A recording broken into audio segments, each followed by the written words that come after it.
રાજકોટના જેતપુર પાસેના પીઠડિયા ટોલ પ્લાઝાનો વિવાદ વકર્યો છે। ટોલ ટેક્સમાં ભાવ વધારાને લઈને સ્થાનિકોએ અને એસોસિએશને વિરોધ નોંધાવી આંદોલનની ચીમકી ઉચ્ચારી છે। જેતપુરના સ્થાનિક ફોર વ્હીલર વાહન ચાલકો પર પીઠડિયા ટોલ પ્લાઝા દ્વારા એકાએક ટોલ ટેક્સમાં વધારો કરાતા સ્થાનિકો રોષે ભરાયા। ટોલ ટેક્સનો ચાર્જ 10ના બદલે 20 કરાતા ડબલ ભાવ વધારા વિરોધ શરૂ થયો છે। આ ભાવ વધારા સામે પીઠડિયા ગામના ગ્રામજનો ઉપરાંત જેતપુર ચેમ્બર્સ ઓફ કોમર્સ તેમજ ડાઇંગ એસોસિએશને ભેગા મળીને રજૂઆત કરી છે અને આગામી 2 દિવસમાં ભાવ વધારો પરત ન ખેંચે તો દરેક સંસ્થાઓને સાથે રાખીને ઉગ્ર આંદોલનની ચીમકી પણ આપી છે।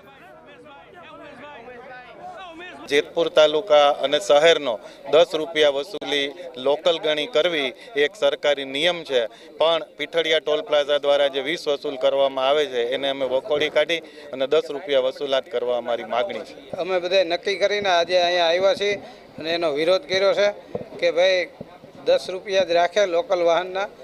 તો એ લોકોએ અમને વચન આપ્યું છે કે 2 દિવસની અંદર આનું નિરાકરણ લાવશું અને તમારા પાછા 10 રૂપિયા કરી દેવું। નહીં હવે તો જલદ આંદોલન થશે। એમાં તો ગામ અત્યારે ઉકળીને બેસું છે।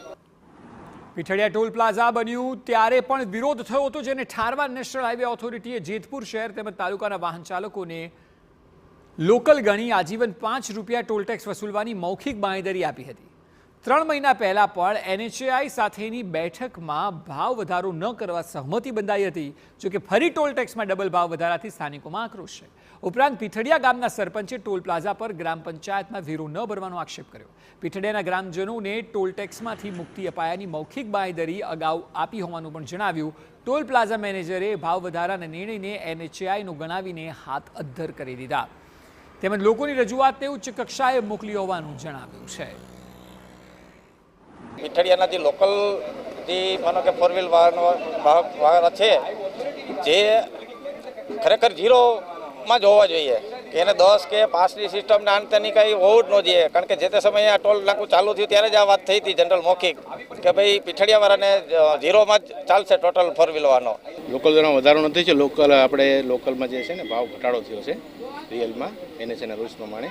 અને જે જેતપુરવાળાની ચેમ્બરવાળાની જે રજૂઆત છે ને જે 10 રૂપિયાની એ અમે આગળ NHAIમાં રજૂઆત કરશું અને વાત કરશું અને જે નિર્ણય આવે 24 કલાકમાં બતાવશું।